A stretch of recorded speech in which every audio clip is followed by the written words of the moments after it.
Good afternoon, everyone.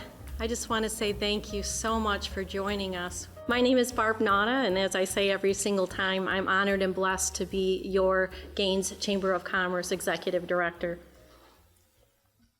As you know, the Gaines Chamber of Commerce, we're dedicated to fostering growth and development of your chamber businesses to enrich your community.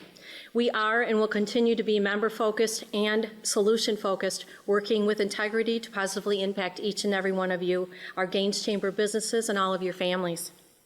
We've got so many benefits to joining the Chamber. I just want to share those with you. We've got our monthly news connector newsletter that highlights new and existing Chamber members, upcoming events, job postings, Gaines Township links, and so much more. We hope that you are enjoying the new revised version that we have sent out to you, but give us some feedback, let us know what you think. We've got our Gaines Chamber committees. We also have our events that I'm going to share with you on a separate slide. We've got our website links, our social media, Facebook pages. They're continuing to grow. We've got so many brand new members. Just go out there and visit with us. We also, and I always say this, our business members are family to us. You mean a lot to us. We need to hear from you, we need to know how we're doing, and we need to know how we can help you. Please, if you can, take the time to share Gaines Chamber of Commerce information with your neighboring businesses. As we stated, the more businesses that we add to your Gaines Chamber family, the more success you're going to have and the more networking opportunities you're going to have. Just point them to www.gaineschamber.org and have them complete an application. Let's meet and thank all of our awesome 2025 Gaines Chamber board members for their amazing commitment to our business community throughout this year. All right, so let's talk about some of the upcoming events that we have. Definite networking opportunities you are not going to want to miss. On your table card, I have listed a lot of those dates on there as well. We are so excited this year to offer a brand new inaugural event called Taste of Gaines, September 26th at the Gaines Charter Township location from 5 to 8 p.m. Your Gaines Chamber of Commerce, along with the Gaines Charter Township and the Kent County Sheriff's Department, we're partnering with many different businesses to offer this fun community event for all of you, working to bring our community together, supporting local businesses, and just celebrating the heart of the Gaines community. This event is going to be made possible by so many generous sponsors. We can't thank everyone enough. We're going to be sending out a media post soon that will list all of those awesome sponsors on it. We have our amazing Gaines Chamber Vice President, April Moyer, as the event's organizing leader extraordinaire. I am telling you, she is rocking it. We have so many businesses signed up, and also with the Gaines Township support, it's just been wonderful. This event is going to feature 20 plus local restaurants offering tasting samples with full-size menu items available, a craft beer and wine garden, business vendor booths showcasing services and products, a live DJ, hot air balloon rides, bouncy house, family fun inflatables, Kent County Tactical Truck, community raffles, and silent auction, and all of those funds will go to our community food center. We've got the Community Basket and Streams Food Center that will be receiving those monies. So you definitely do not want to miss this event. So please mark this on your calendars. We also are going to have, where's Shirley at? There's Shirley over there. The Gaines Township Heritage Festival is going to be on October the 11th. At your table, you have the information for the festival. We have been so blessed for so many years to have Shirley Brusma lead this beautiful and successful event. Thank you, Shirley, for all that you do for the Gaines Township. She's over there, everyone. Our next quarterly luncheon is going to be Tuesday, December the 9th, and it will be at this wonderful, beautiful location here at Pine Rest. It will be our Pine Rest Giving Tree and our Gaines Chamber and Gaines Charter Township yearly recap luncheon. So again, mark this date on there. You won't want to miss this fun event. We're going to be sending more details out to you about how to donate to the Pine Rest community families. And again, we always like to increase the donations year after year. So I'm expecting you to pull out your wallet, okay? We've got Our Luminary Walk. This will be the second year for our Luminary Walk. It's going to be at the Prairie Wolf Park on December the 6th. We are still looking for sponsors and volunteers for this event. If you're interested, just let me know. barb@gainschamber.org. Just send me an email and I'll let you know where we can kind of plug in. We had a ton of fun. I think probably over 300 people attended this event last year, and it was the first year we had it, so it was so much fun. We've got some multi-chamber events coming up. September 22nd is the EOS workshop. October 2nd, business blind date. October 20th is the Grand Prix speed networking for our businessmen. And then October 22nd is a new event called Coffee Grind. Just ton of opportunities for you guys to network and meet people, building those relationships in this community. Without further ado, let's give a round of applause to our speaker, Shariem Saterfield. Woohoo! Thank you so much, Barb. Isn't she fabulous? Give it up for Barb, y'all. I just love her to death. She is fantastic. All right, well, as you probably noticed already in the first 30 seconds, I am loud. But my name is Shariem Saterfield. I'm with Saterfield Coaching and Consulting, and I've been asked to come in here today, and today I'm going to talk to you about partnerships. All right, now some of you already got this down, but we're going to talk about partnerships, and specifically how to really develop some strategic partnerships to scale your businesses. All right, now that's what we're going to do. Now, I do want to let you know this. I do not intend on being boring. I'm allergic to boring. Which means you are going to be forced to participate in some way. I apologize. I will be making eye contact with you. You did pretty good. You held my gaze for a second. That's a good job. All right. So this is going to be interactive. Are you good with that? Will y'all work with me? Okay. Can I get a go Gaines? Go Gaines. Yes, I love that. See, she already got you guys warmed up. Well, since we're going to be talking about partnerships, I want to start by getting you warmed up by talking about, let's see if you guys know some good partnerships. I'm going to say a word, and you tell me the partner word. All right, so we'll start basic. Peanut butter and? Okay, excellent. Milk and? Okay, excellent. Bacon and? Okay, so you see the theme I have here. I'm a big eater. I love that. All right, let's talk a little bit about Batman and? Okay, all right, now here. Jack and? Unless you're writing a little ditty, then it's Jack and? Then it's Jack and Diane, but you and I are hanging out later, girl. That is correct. I love that. All right, Calvin and Hobbes. Okay, very nice. All right, and gentlemen, if you mess up and you are on the way home and realize that you were supposed to do something and you didn't do it, you got to, at the very least, pick up two things, and that's going to be flowers and the women are very specific. They're like, don't show up here with no hard candy, all right? It's chocolate. Flowers and candy, all right? But what's a girl's best friend?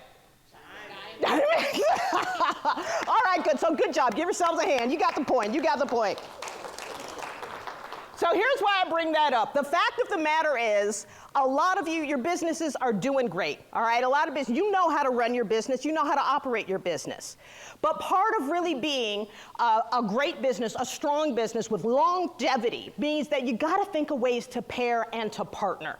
That's what we're looking for. So here's some examples you might not know about. First of all, the all-American breakfast, bacon and eggs. Did you know that that was intentionally constructed? That didn't happen by accident. A marketer named Ed Barclays came up with the idea. He was hired by the Beech Nut company to increase the sale of bacon. Did y'all know that? So this is what he did. He went ahead and he connected with some doctors who may or may not have been ethically, and he got them to convince everybody that you needed to have a high protein breakfast in order to really be strong. He marketed that, he pushed that, and bacon and eggs became a staple in the American breakfast. That was a marketing ploy that has stuck ever since. So you want to talk about two things coming together, that's how he paired things up. All right, who are these two guys? Anybody know those two guys? Who's that? Kevin Hart. Some of you are like, I'm not quite sure. It's Kevin Hart and The Rock, Dwayne The Rock Johnson. Individually, those men make more than enough money. Trust me, I would like either one of their pocketbooks just by themselves. Kevin Hart was a comedian all by himself. He was making millions of dollars, and everybody knows Dwayne. He used to be a big wrestler. He was The Rock, and then he started getting into acting. By themselves, perfectly fine. But they teamed up. They made 3 movies together. Jumanji 2, and a CIA movie, buddy cop movie. The three of those movies combined have brought them over almost $2 billion at the box office. Just those three movies. So my point is this, yes, you can do very well on your own, but finding the right strategic partner, okay, it's like business on steroids. Those two are doing very well. All right, can anybody tell me what that logo is? Air Jordans. Even if you don't like shoes, okay, everybody likes shoes, but even if you don't like athletic shoes, this partnership right here between Michael Jordan and Nike yielded $7 billion in sales in 2024 alone.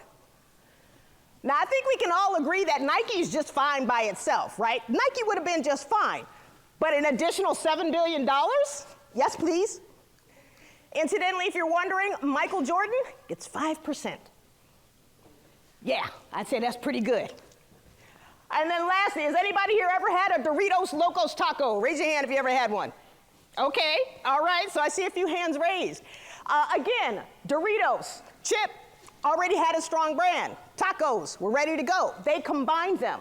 This became the fastest selling consumer product to reach 1 billion units in business history, just that combination.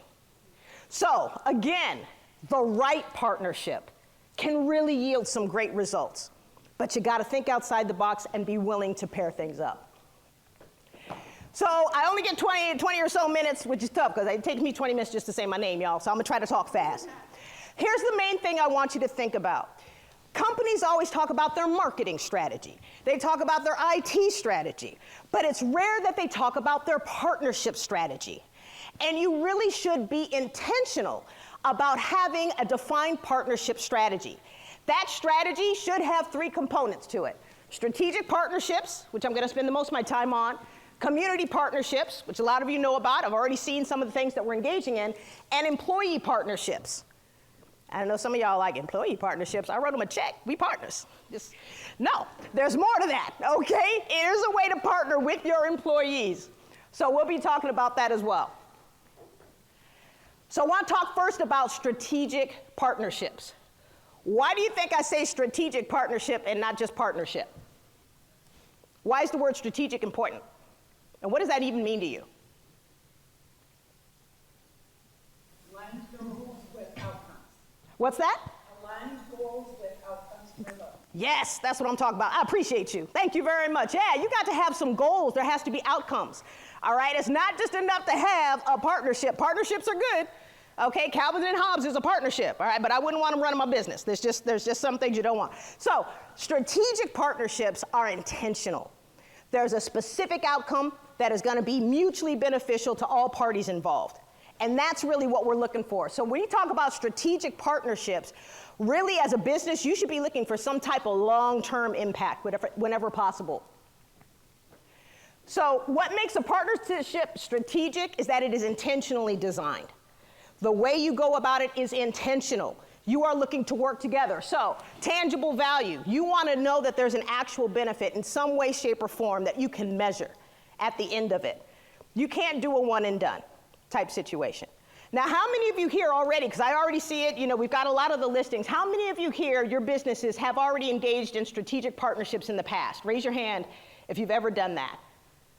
Okay, all right, we got a few. Can anybody give me an example of a strategic partnership that they did with their business that worked, whether it be recently or in the past? Any examples of strategic, yes? Yeah, where I'm at Streams, we have a strategic partnership with Catherine's Health. So rather than have our own medical and dental, they already do that really well. So we bring them into space so they can do that for the community within our space. Okay, excellent. Give them a hand, you guys. Thank you so much. Can I get one more strategic partnership that worked? Anyone? Bueller? Anybody? No? All right, that's all right. That's all right. My point is, as you can see, if you can really think about how can I be intentional about growing? How can I work with the people in this room to further my business? So, tangible value, mutual value. A good strategic partnership means both sides are getting something out of it.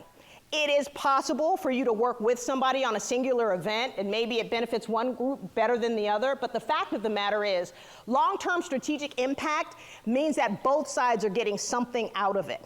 All right, it's going to help you to grow, whether it's growing in your visibility, whether it's growing in the foot traffic that's coming near your store if you're a retail outlet. Whatever it is, you can really see the benefit of it. So what is the mutual value? It's got to be tangible. And then as she mentioned before, there's got to be some complementary objectives. So what's one thing you would like to see your business improve on? Anybody? What's one thing? Think of one thing you want to see your business improve on. I would like my business to have more what? Oh, y'all gonna make me come down here? Engagement. Okay, thank you. He just saved you. I was on my way down. All right, engagement. What do you mean by that? Well, it's in this room, actually. The chamber and the township engaging together to make this township far better. Yes. So they gain a network, we gain engaged, and in a year we're going to have so much more to share together. That's what I'm talking about. Give him a hand, everybody. There you go. Engagement.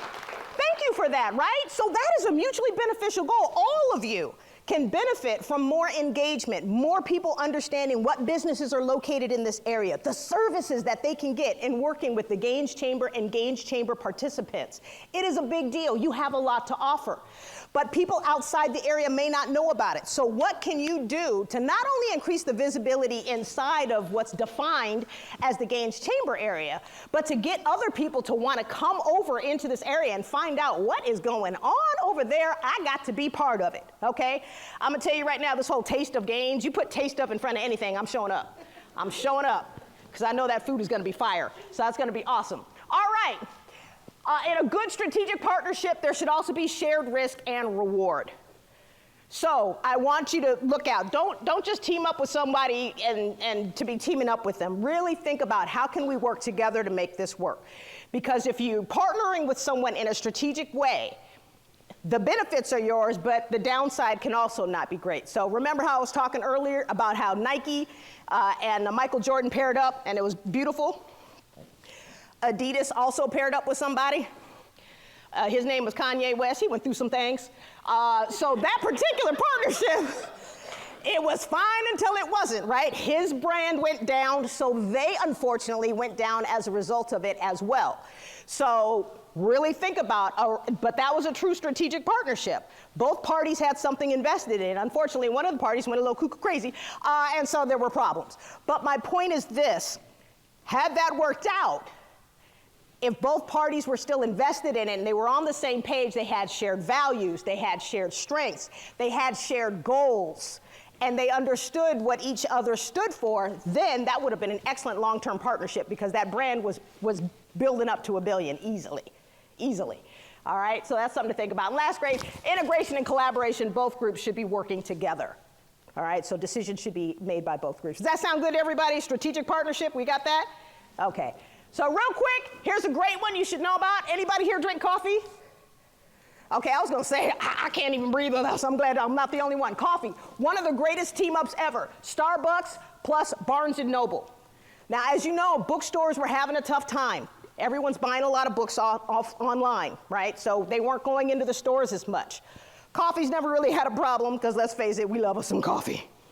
But these two groups got together, and they have now formed a partnership that is extremely mutually beneficial. If you are an individual that normally doesn't go into a bookstore, but you happen to be in the mall, you smell that pumpkin latte, it's time to go. You go inside, and you realize, hey, I can chill out in here for a little while. I'm going to sit down. I'm going to read something. So this partnership has yielded benefits to both organizations. Coffee drinkers are being introduced to the idea of book reading and sitting down and drinking their coffee. And obviously, the book folks that are walking in and out, they're smelling that aroma. They're getting introduced to Starbucks brand coffee, and that's becoming part of their routine as well. So it increased foot traffic, it increased brand identity, and obviously it also increased sales for both organizations. That is an extreme win-win, and that's what we talk about when we mean strategic, right? So just think about that. Increased customer base, increased foot traffic. Now, the next one we talked about were community partnerships, and y'all are pretty good at that. I mean, I'm already seeing, I'm like, okay, we got that community thing down. We're doing big things. But I want to ask, how could you be more intentional about it? How could you go even further with it? Now, some of you I know are already engaged in this, but what are some other ways, when you think about a good community partnership, what are the benefits to that? And why should that be part of your strategy, a community partnership, right? Aren't we all in here? We're trying to make money, right? Business is more about making money though, right? Why? Why does it matter that your community sees that you're involved? Why does it matter that your community sees you as something other than just a money-making entity? What's the benefit? I'm asking. I'm gonna sip this water here while y'all figure that out. Thank you. I'm gonna go to the Chick-fil-A location up on Kalamazoo and M6. Yes. I know that they're invested in the community, that they're giving money to scholarships, versus I have no clue what they're doing at the other locations. And so I see what the Sperlins are doing, so I'm gonna go there. Thank you for that. Excellent, right? So that can influence your willingness to spend your money with an organization. How many of you love the idea of buying local? Okay, it's kind of important to buy local, right? That whole concept. Well, in order to buy local, people got to know where I can go locally to get what I need. So when you partner with your community to help build up the community, that communicates to the people around you that you care about them. You're willing to hire from within your community. You're willing to promote from within your community. You're willing to help the community. People without money can't buy your product or service. So it's in your best interest to help build your community up so it can be prosperous, right? Make sense? That makes sense. All right, can I get a go Gaines? Okay, good. Just checking, make sure you're awake. All right, good stuff. So yes, community partnerships help everybody, but here's some data to kind of support that, all right? In addition to helping you with the community, a lot of these folks out there in the job market now, the younger generation that's out there, they look for that. There are some individuals that will not work for a company that does not align with their values. They want to see that you care. So this is data that was gathered by a charity organization. About $5 billion, first of all, is raised through workplace giving each year. But additionally, employees who engage in corporate giving programs tend to have 75% longer tenures. It means the people that work for the company are willing to stay there longer when they know that the company is doing something that makes them proud to be a part of. We all want to work for a company that aligns with our values and that we see has a true benefit for it. It's not enough just to go in and get a paycheck anymore. Let's face it. If there's one thing that COVID taught us, it's that relaxing is nice, and not working, if you can do it, can also be a nice thing. So not everybody is willing to just work for a paycheck. I could offer you $100,000 a year to sweep the same floor over and over again, and you probably do it for a few years, right? Because I'm just here. But after a while, it's not going to be worth it.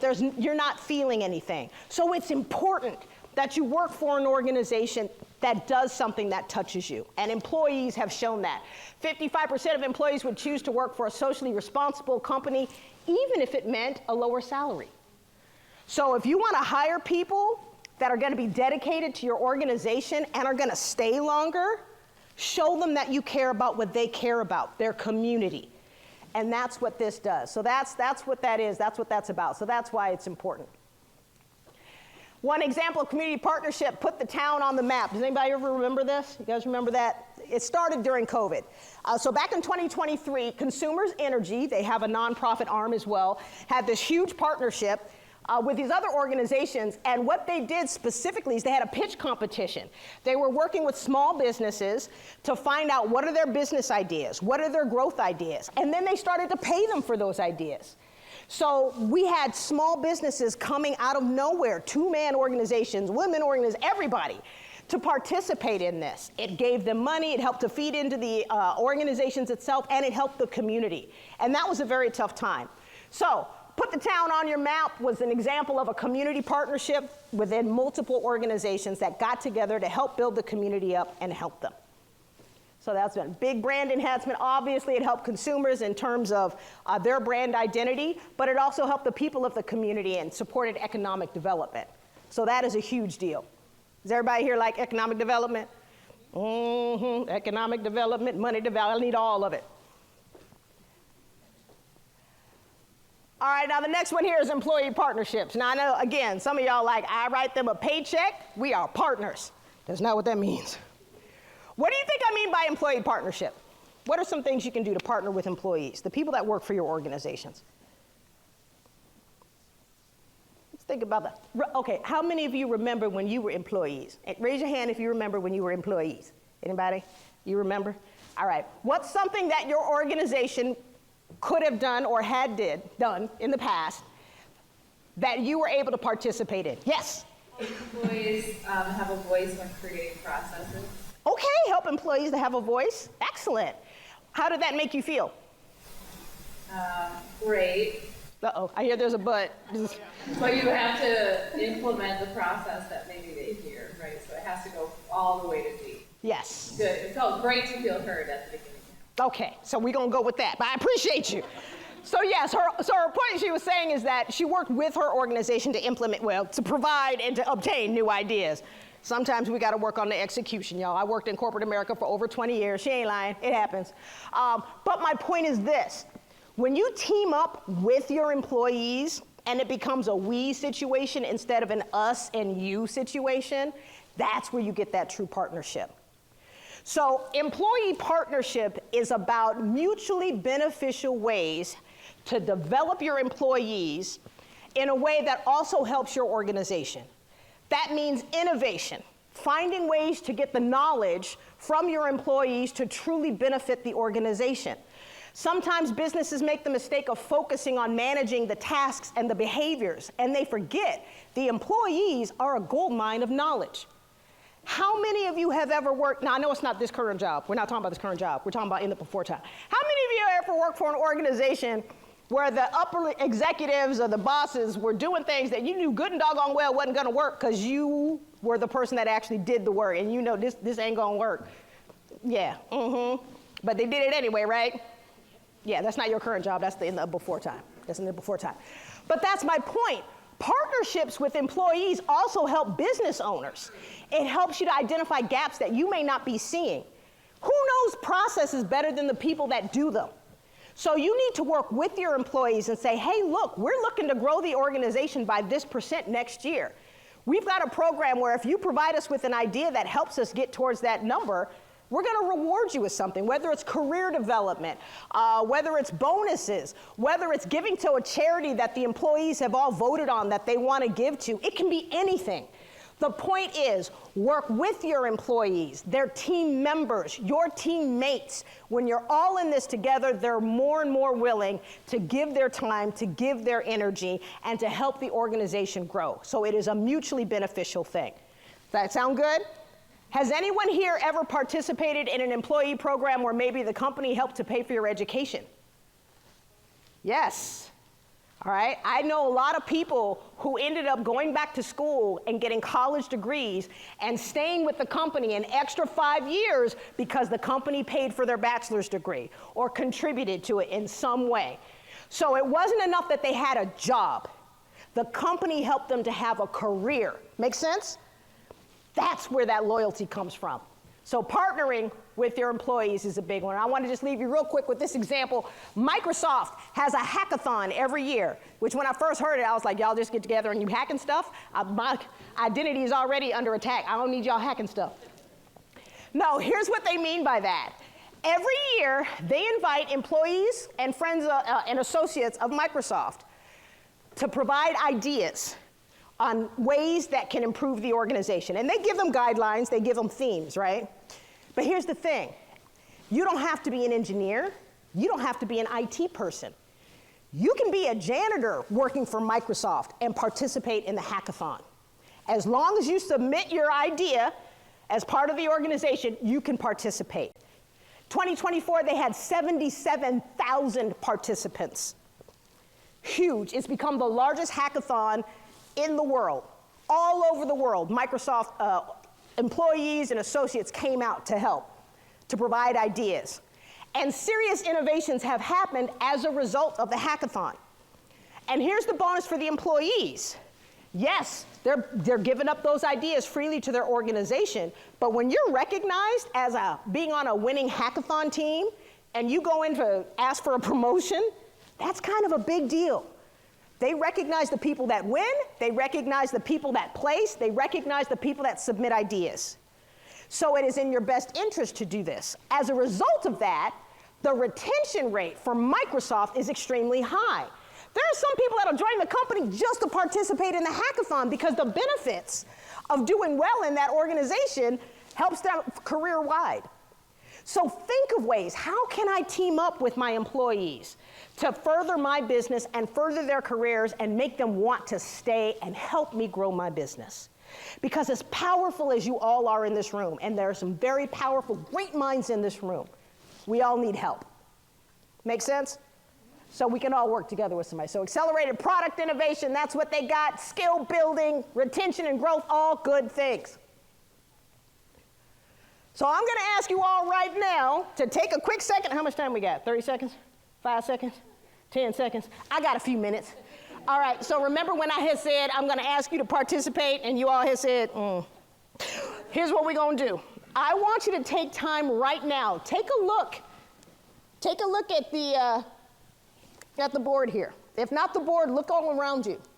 And I would like for you not to leave here today without writing just one potential partnership. What is one thing, one group you could potentially partner with, thinking outside the box, that could benefit your organization right now? So you're all sitting at a table. If you haven't already introduced yourselves, you should already know each other by now. But I want you to think about, if I were to leave here today and say you had to leave here today with a strategic partner and a plan, what could you do? I'm going to give you a whole 2 minutes. I want to see you talking. Come on. How are we doing it? Here's the deal. We gotta set ourselves up. See, retirement is the long game. We can't play about our future or our finances. Make moves, set up goals. Don't worry about a setback. Just save up, stack up to reach them. Let's put ourselves in the right position. Free game to greater things. This is pre-tirement. All right. So hopefully at this point, at least all of you have had one conversation of a potential team up, pair up, buddy type situation. Okay, are we good with that? Good. Give yourselves a hand. I appreciate you all. Look at you. Coming out here with this obnoxious woman all in your face. Y'all handled it very well.